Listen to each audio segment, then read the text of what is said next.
진리에 이르는 길을 시작하겠습니다. 이번 시간에도 부동산에 대해서 살펴보도록 하겠습니다.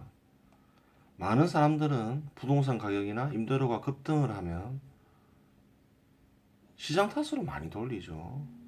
그래요. 시장에 문제가 있어서 부동산 가격이나 임대료가 급등한다고 주장하는 이들이 많아요. 그러면 이러한 부분에 대해서 살펴봐야 되겠죠. 현 시대 사람들은 시장에 의지하여 필요한 대상들을 다 구하죠. 직접 필요한 것을 다 생산하는 이들은 없죠. 그래요.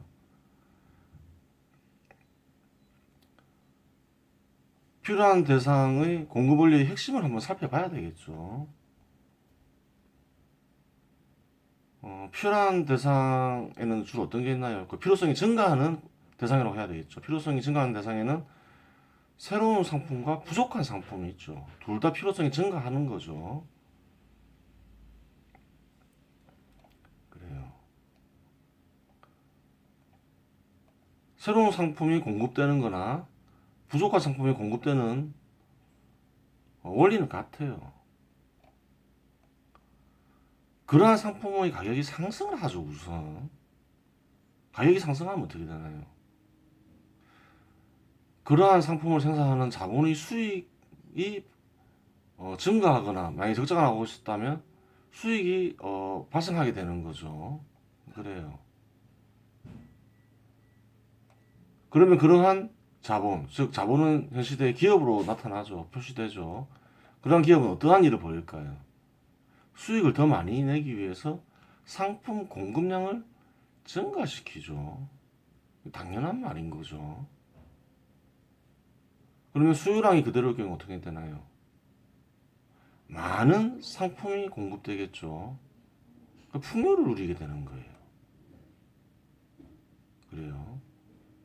수요량이 그대로일 경우라고 말하는 이유는 수요량이 변동하면 공급량이 증가하더라도 상태가 안 변할 수 있는 거죠. 공급량이 증가한 공급량만큼 수요량이 증가하면 어떻게 되나요? 여전히 결핍 상태에 이르죠. 그래요. 그렇다고 공급량을 증가시키지 않을 수 있나요? 그럴 수는 없죠. 그러면 더 큰 결핍을 느끼겠죠. 그래요. 하여간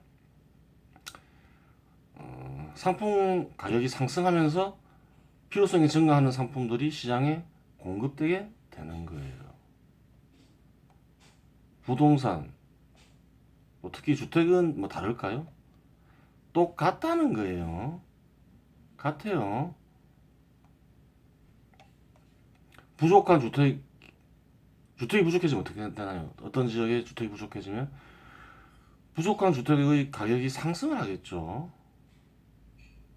그래요. 그러면 어떻게 되나요? 주택을 생산하는 건설사의 수익이 증가하거나 수익이 안 나고 있었다면 수익이 발생하게 되겠죠. 그러면 어떻게 되나요? 건설사들은 보다 큰 수익을 얻기 위해서 공급량을 증가시키게 되죠. 예를 들어서 열채 생산하면 100억을 버는데 동일한 조건에서 100채 생산하면 어떻게 되나요? 1000억을 벌게 되겠죠. 그렇게 되는 거죠. 그래요. 주택 수요량 그대로일 경우 풍요를 누리게 된다. 그렇게 되는 거죠. 그래요. 공급량이 증가하다 보면 어, 가격이 하락할 수도 있어요. 일반 상품도 마찬가지고 주택도 마찬가지죠. 예전에 어, 유, 유가가 1배를 일단 100불이 넘었지만 지금은 많이 떨어졌죠. 한 50불 정도에서 왔다 갔다 하는 거죠. 1배럴당. 왜 그래요? 100불이 넘어갔을 때 수익을 많이 내기 위해서 투자가 많이 됐죠. 공급량이 대폭 증가하면서 유가가 하락한 거죠. 그렇게 되는 거예요. 주택이라고 뭐 다를까요? 마찬가지라는 거예요. 그래요. 시장은 이런 식으로 풍요를 달성하게 하는 거예요. 그래요. 그러면 상품 가격이 상승할 때는 어떻게 해야 될까요? 이 상품이 예를 들어서 상품이 부족하다 싶으면 많이 생산하게 해야 되는 거죠. 주택도 마찬가지죠. 많이 생산하게 해야 되는 거죠. 근데 그것을 억지로 하지 않더라도 거래 제한만 없다면 건설사가 알아서 많이 공급한다는 거죠. 왜? 큰 수익을 발생시키기 위해서 그렇게 한다는 거예요. 그렇죠. 그래요. 근데 이러한 원리를 모르는 이들이 되게 많아요. 별거 아닌 것 같은데 많은 사람들이 몰라요. 다르게 생각하는 이들이 많아요. 한번 볼까요? 경실련은 8사 대책으로 발표된 26만 호의 서민을 위한 장기 공공 임대주택은 일부에 불과하다. 70%는 과거처럼 판매용 아파트라고 지적하며 신규 주택 건설로 공기업과 건설업계에 막대한 부당 이득을 안겨줄 것이고 이후에는 투기 세력들이 투기 수단으로 전락할 것이 자명하다. 이렇게 얘기하는 거예요. 하여간 뭐 건설사가 이익을 남기는 것을 좋지 않게 생각한다는 거죠. 맞는 건가요? 틀린 건가요? 잘못된 거죠. 건설업계도 이익을 낼 때 내야 되는 거죠. 그래야지 또 손해날 때 살아남을 수 있는 거죠. 건설업계에도 많은 사람들이 종사하고 있죠. 건설업계가 어, 뭐 돈을 버는 걸 나쁘게 보면 안 되는 거예요. 뭐 건설뿐만 아니라 기업들이 돈을 버는 걸 나쁘게 보면 안 되겠죠. 기업은 뭔가요? 근로자든 자본가든 소득을 얻는 삶의 터전인 거죠. 그렇게 생각해야 돼요. 뭐 건설업계가 뭐 이득을 내면 안 된다 뭐 이런 주장은 잘못된 거죠. 당장 공급 효과가 발생하는 효과적인 공급책은 다주택자들이 보유한 700만 채를 시장에 내놓게 하는 것이라고 주장했다. 이것도 예전에 얘기했죠. 잘못된 거라 했죠. 다주택자들이 감소하면 어떤가요? 임대료가 상승을 하겠죠. 임대료가 상승하면 주택 가격은 어떻게 되나요? 하락하지 않죠. 상승을 하는 거예요. 그래요. 이 공급 방법이 어 그래요. 모든 사람들에게 이익인 게 아닌 거죠. 구매력 없는 무주택자는 어떻게 되나요? 굉장히 어려워질 수가 있죠. 나중에 다시 한번 살펴볼 거예요, 이 부분은. 이처럼 그릇된 생각을 많이 하고 있어요. 또 볼까요? 재개발 및 재건축 규제 완화를 통한 공급 확대에 대해서도 이에 따른 개발 이익 환수는 제대로 되지 않고 재건축 단지 내의 공공임대 확충 또한 미미하다며 공공참여형 재건축을 거론하려면 개발 이익 환수 장치부터 제대로 손보는 것이 우선이라고 꼬집었다. 이건 또 뭔가요? 이익을 환수해야 된다는 거예요. 그렇죠. 불로소득은 악이다라고 보는 견해에 입각해서 얘기를 하고 있는 거죠. 이런 사람들이 뭐라 했나요? 단체가 마찬가지고. 불구덩이에 던져야 할 쓰레기라 했죠. 그래요. 왜 그래요? 이익을 뺏으려면 어떻게 하나요? 뺏으려 하면 재건축을 안 하려 하겠죠. 재개발이나 재건축을 안 하려 하겠죠. 그럼 주택이 공급이 되나요? 안 되나요? 공급이 안 되죠. 그럼 어떻게 되나요? 환, 재개발, 재건축 해야 될 지역의 환경이 개선이 안 되는 거죠. 안 되는 거예요. 또 어떤가요? 경우에 따라서 신규 주택이 대량으로 보급될 수도 있죠. 신규 주택이 보급이 안 되는 거예요. 그리고 만약에 부동산으로 돈을 벌면 이 사람들은 자본의 발전에 기여하죠. 직접 자본을 형성할 수도 있고 또 소비함으로써 자본 발전에 기여하죠. 그래요. 그것도 방해하는 거예요. 피해자가 있나요, 없나요? 피해자가 아무도 없다는 거예요. 이익만 있죠. 그런데 막 돈을 뺏어야 된다 그렇게 얘기하는 거예요. 그러면서 재개발 재건축이 진행이 되지 못하게 하는 거예요. 그럼 뭔가요? 사회 전체 이익으로 보면 사회 전체 이익에 반하죠. 악인 거예요. 손해 피해 보는 사람 아무도 없죠. 전부 이익만 보죠.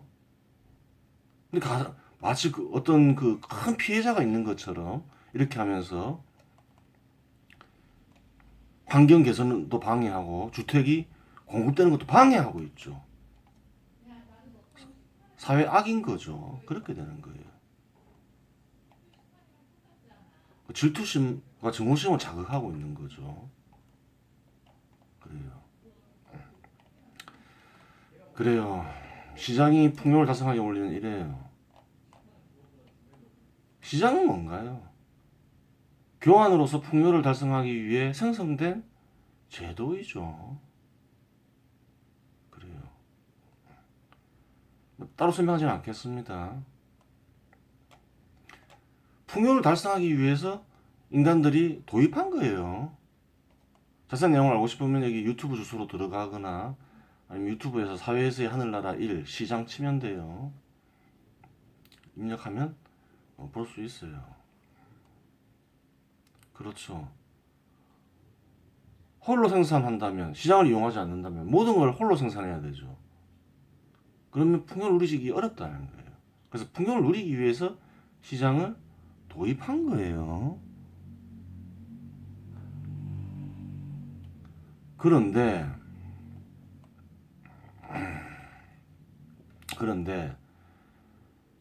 시장을 부정하면 어떻게 되는 건가요? 풍요를 누리지 못하겠죠. 결과적으로 풍요를 누리기 위해서 시장을 도입했는데 시장을 부정한다. 풍요를 못 누리게 되는 거예요. 당연하겠죠. 그래요. 그러니까 예전에도 한번 얘기했지만 풍요를 누리기 위한 수단이 시장을 제거하고 풍요를 누릴 수 있는 방법은 없다는 거예요. 그래요. 한번 볼까요? 어떻게 그렇게 되는지.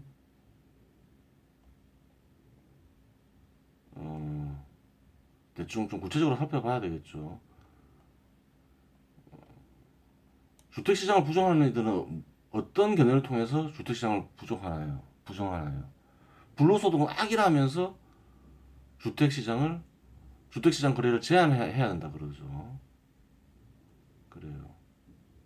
그래서 토지나 주택 가격이 올라가면 어떻게 해야 한다나요? 세금을 부과해야 한다고 주장하죠. 또 거래 역시 제한해야 된다고 강조하는 거예요. 이런 이들은. 경우에 따라서 주택 거래를 정지시킬 수도 있겠죠. 최근에 대한민국 정부에서 그랬죠. 거래세니 양도소득세니 보유세니 대폭 올리면서 사지도 팔지도 보유하지도 못하게 만들어 놓은 거죠. 일단 거래를 정지시킨 거죠. 그 시장을 완전히 부정해 버린 거죠. 그래요. 그래요. 이상한 일을 벌리고 있는 거예요. 그러면 주택 공급량이 급감하겠죠. 주택 거래 제한을 자하거나 정지시키면 주택 공급량이 급감하죠. 그 개발이 안 되니까 주택이 안 지어지니까. 그래요. 그러면 어떻게 되나요? 주택 가격 및 임대료가 상승을 하겠죠. 공급량이 절대적으로 부족하니까. 그러면 누가 피해 보나요? 무주택자가 피해를 보죠. 구매력 있는 무주택자, 구매력 없는 무주택자 마찬가지죠. 주택 공급량이 급감해 버리면 주택 가격과 임대료가 상승을 해 버리니까 무주택자는 무조건 피해를 크게 보는 거예요. 무주택자만 피해 보나요? 일반적으로 주택 가격이 상승하면 세금을 올리죠. 대한민국에서도 그렇게 하고 있죠. 보유세를 많이 올리죠. 왜 그래요? 세금이라도 올려서 좀 무주택자를 달래주려 하고 또 그걸로 또 뭐 어떻게 한번 해보려고 하는 거죠. 보유세를 보통 증가시키죠. 그럼 어떻게 되나요? 주택 보유자도 피해를 보게 되는 거죠. 근데 만약에 주택 보유자의 소득이 증가하지 않았어요. 그럼 어떻게 되나요? 소득이 그대로일 경우 피해는 급증하는 거죠. 보유세가 증가하면 무조건 주택 보유자는 피해를 보는데 그나마 소득이 증가하면 피해가 적을 수 있는데 소득이 그대로라면 피해가 급증하는 거예요. 최근 대한민국에서 한 몇 년간 소득이 거의 증가하지 않죠. 미미하게 증가하죠. 근데 어떤가요? 세금은 빠르게 올리고 있죠. 왜 그래요? 정치적인 거라고 봐야 되겠죠. 뭐 무주택자를 뭐 자기 편으로 만들고 싶어하는 그런 의도도 좀 보이는 거죠. 뭐 그건 그럴 수 있는 건데 뭐라 했어요? 주택거래 시장을 부정하면 다 피해자라는 거예요. 무주택자가 또 피해가 되고 보유세가 증가하면 주택 보유자도 또 피해 보고 주택 보유자나 무주택자가 다 피해 본다는 거예요. 국민 전체가 피해를 보는 거예요. 그렇게 되는 거죠. 또 여기서는 또 뭔가요? 세금을 증가시키니까 수탈이죠. 그래요. 정치적인 목적으로 수탈을 하고 정치적인 목적을 달성하기 위해 수탈을 하고 있는 거예요. 악이죠. 그렇게 되는 거예요. 한번 대한민국에서의 한번 열어볼까요? 18일 정치권 등에 따르면 통합당 부동산 시장 정상화 특별위원회는 다음 달 4일부터 대한변호사협회, 한국감정평가학회 등과 함께 문재인 정부 부동산 정책의 문제점과 개선 방안 등을 주제로 세 차례 토론회를 연다. 통합당은 9억 원 이상 아파트 시세 반영 비율을 높이는 방식 등으로 공시 가격을 올려 보유세 부담을 높인 정부의 부동산 정책이 조세의 종목과 세율을 법률로 정한다는 조세 법률주의 원칙을 위반했다고 보고 있다. 그래요. 공시 가격을 올려서 세금을 올렸다고 하죠. 근데 이게 좀 법적으로 문제가 있다고 하죠. 세금은 법률에 입각해서만 거둘 수 있죠, 일반적으로. 근데 약간 꼼수를 써서 세금을 거뒀다 이렇게 주장하고 있는 거로 보면 되죠. 2018년부터 올해까지 3년간 서울 강남구의 공시가격은 연평균 18.3% 상승했다. 이 기간 전국 평균 상승률 6.1%의 세배에 달한다. 하여튼 이렇게 하면서 이제 세금을 올리고 있어요. 그래요. 시장을 부정하면 어떻게 되나요? 풍요를 못 누리게 되죠. 잘 봐야 돼요. 조선이 왜 멸망했죠? 예전에 한번 얘기했죠. 시장과 자본을 부정했기 때문에 멸망했죠. 조선시대 지배자들은 시장을 악으로 생각했죠. 필요하긴 필요하지만 좀 악에 가깝다 생각한 거예요. 그래서 산농공상이라는 얘기가 있죠. 상인들을 아주 천시를 했죠. 그래요. 시장을 제한하려고 하고 그랬어요. 그래서 국가가 늘 가난했죠. 그래요. 그래서 멸망할 부분도 많이 했죠. 가난하다 보면 다른 나라가 침략해서 식민지를 만들려고 하죠. 임진왜란도 그렇게 해서 일어났고 또 후금이 쳐들어왔을 때도 국가가 워낙 가난하고 국력이 약하다 보니까 또 패배했죠. 그리고 또 결국은 1900년대에 들어와서 이제 일본이 식민지가 돼버렸어요. 발전을 하지 못한다는 거죠. 시장을 제한하면. 자기가 잘났다고 생각하니까 자기가 시장이 없는 것보다 더 잘할 수 있다 생각하니까 제한을 가하는 거죠. 그래요. 안 좋은 거예요. 공산주의 국가도 마찬가지죠. 그래서 다 멸망하는 거죠. 시장에서 필요한 것을 공급하는 기능이 있는데 그걸 무시하는 거죠. 이상한 견해들을 막 끌고 오는 거예요. 불로소득이니 뭐 사회주의 이론이니 뭐 헨리 조지의 공공 그래요. 그리고 이상한 것들 막 들고 오는 거예요. 토지 공개념이니 이런 것들 들고 오는 거예요. 다 뭐예요? 불구덩이 던져야 할 쓰레기 같은 생각인 거죠. 그런 거예요. 시장을 부정하면 어떻게 될까요? 시장이 보복이 이어지겠죠. 시장의 보복은 부동산 균형 가격 이론에 입각해서 살펴보면 되겠죠. 부동산 균형 가격은 1년간 부동산 투자 수익 나누기 연이자율로 하죠. 시장의 보복을 한번 살펴봐야 되겠죠.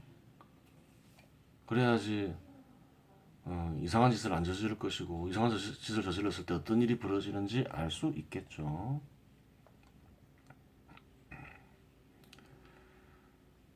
대한민국에서 어떤 일이 벌어졌나요? 다주택자를 탄압을 하죠. 다주택자들 때문에 주택 가격이 올라갔다 이렇게 주장하고 있는 거죠. 우리가 앞에서 살펴봤지만 연이자율이 많이 하락했음을 봤죠. 1년간 부동산 투자 수익도 최근 10년간 많이 증가했겠죠, 사실.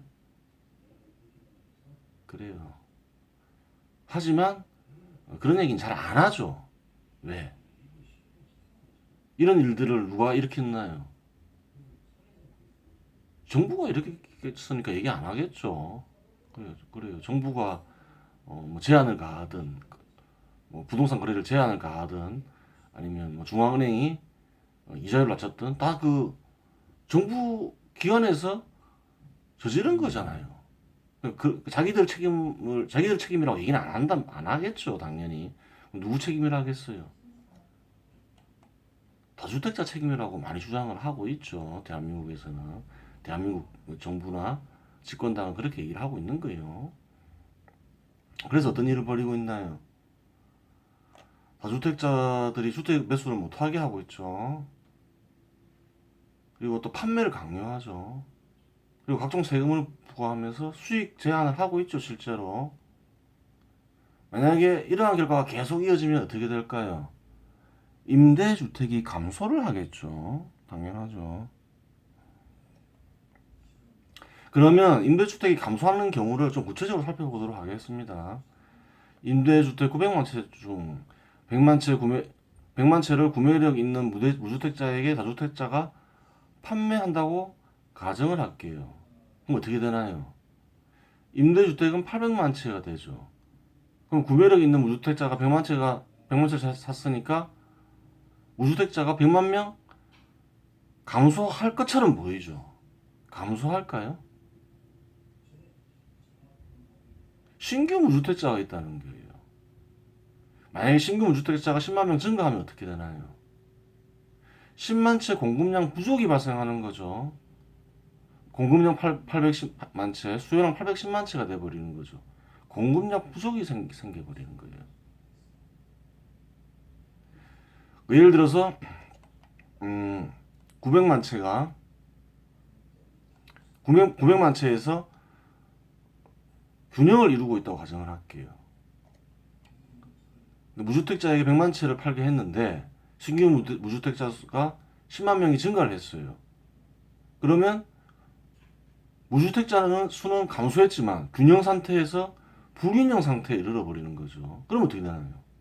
임대료가 상승을 하죠. 임대료가 상승을 하면 어떻게 되나요? 연이자율이 그대로이면 부동산 가격이 상승을 하는 거죠. 그래요.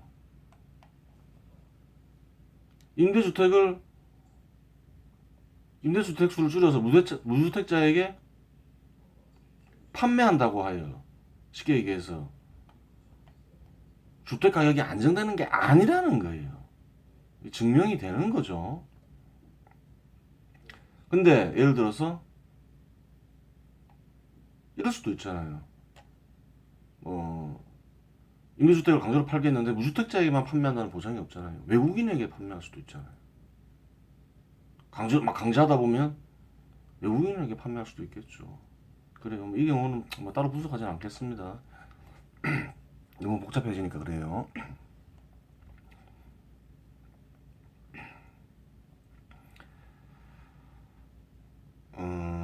그래요.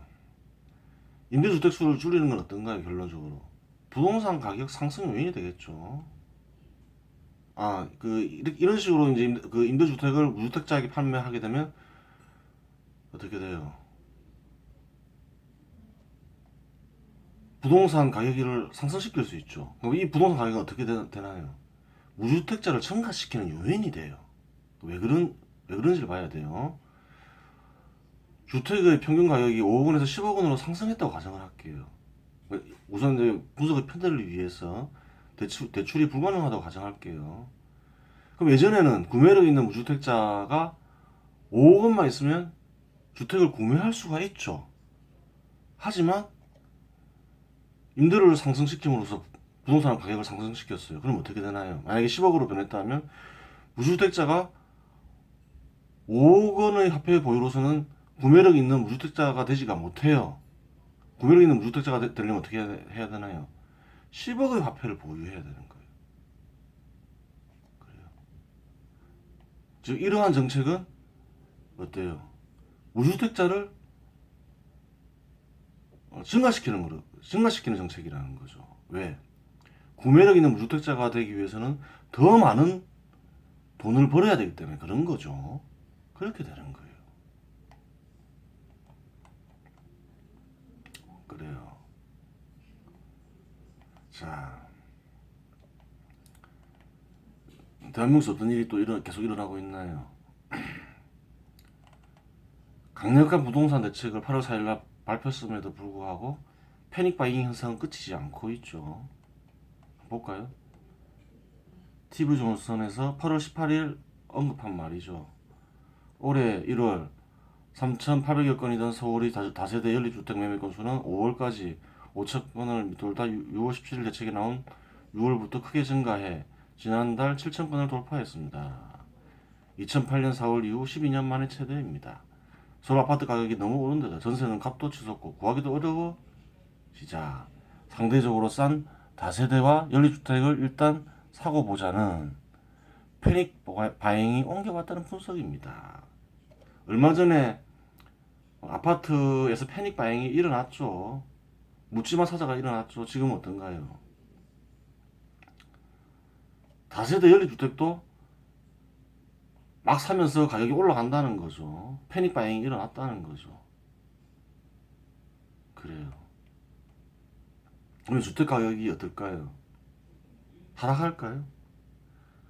하락 안 한다는 거예요. 왜? 이 식을 보세요. 일단 연이자율은 그대로라고 가정할 수 있겠죠. 경기가 되게 어렵죠. 코로나 사건도 있고 이래서 되게 어려워요. 연이자율은 올리지 못하죠. 중앙은행이, 한국은행이 금리를 못 올리겠죠.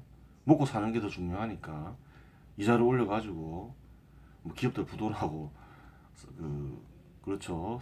사업체들 망가지면 안 되는 거죠. 연이자율은 못 올려요. 당분간 긴 시간 못 올리겠죠. 근데 어떤가요? 다주택자를 탄압하고 있죠. 그래서 어때요? 임대료가 빠지고 있나요? 안 빠지고 있죠. 오히려 조금씩 올라가고 있다는 얘기가 있죠. 그래요. 주택가격 빠지나요? 이 시기에 입각할 경우 안 빠지죠. 그리고 향후 어떨까요? 임대료가 떨어질 일은 없는 거죠. 다주택자를 탄압하는 이상 다주택자가 증가하고 임대주택 수가 증가해야지 임대료가 안정이 되죠. 그 말은 무슨 말인가요? 1년간 부동산 수익이 계속 증가할 일밖에 없다는 거죠. 그러면 어떤가요? 주택 가격은 상승할 수밖에 없는 거죠. 계속 상승하겠죠. 그래요. 대세 상승이라고 하는 거예요. 이런 경우를. 원래는 대세 상승이어서는 안 되겠죠. 부동산 거래 제한을 안 했으면 어떨까요? 주택 가격이 많이 올랐죠. 한 5년간 한 7, 80% 올랐죠. 그동안 사고 싶은 사람 다 샀겠죠. 거래 제한이 없었으면. 다 못 샀죠. 거기에다가 다주택자들을 탄압하고 있죠. 부동산 투자 수익 감소 안 하죠. 연이자율 안 올라가죠. 주택가격 안 빠져요. 그리고 1년간 부동산 투자 수익은 증가할 일밖에 없는 거죠. 지금 당장은 현 시점에서 파악했을 때 이런 식으로 가면 대세 상승인 거죠. 부동산 가격 상승률이 제일 높았던 시기가 노무현 정부라고 하죠. 2등이 문재인 정부라고 하죠. 이런 식이면 어떨까요? 기록이 깨질 수 있겠죠. 그런 거예요. 뭐 기록은 깨지기 위해서 존재한다는 말도 있잖아요. 그래요. 그렇게 되는 거예요. 대세 상승을 만들면 안 된다는 거예요. 그러면 살기 힘들어지는 거예요. 그래요. 시장은 이런 식으로 보복을 하는 거예요. 이런 식 주택으로 풍요를 누릴 수 있었겠죠. 시장 거래를 제한하지 않았다면. 또 향후 풍요를 누리기 위해서는 부동산 거래를 제한하면 안 돼요. 하지만 제한을 가하면 어떻게 되나요? 풍요를 못 누리게 하죠. 보복이 가해지는 거죠. 시장의 보복이 가해지는 거죠. 뭐, 시장을 이길 수 있을까요? 시장 못 이긴다는 거예요. 이런 식으로 보복을 하면서 어, 주택으로 인한 주택을 통해서 누릴 수 있는 풍요를 누리지 못하게 된다는 거예요. 이번 시간 여기서 마치겠습니다.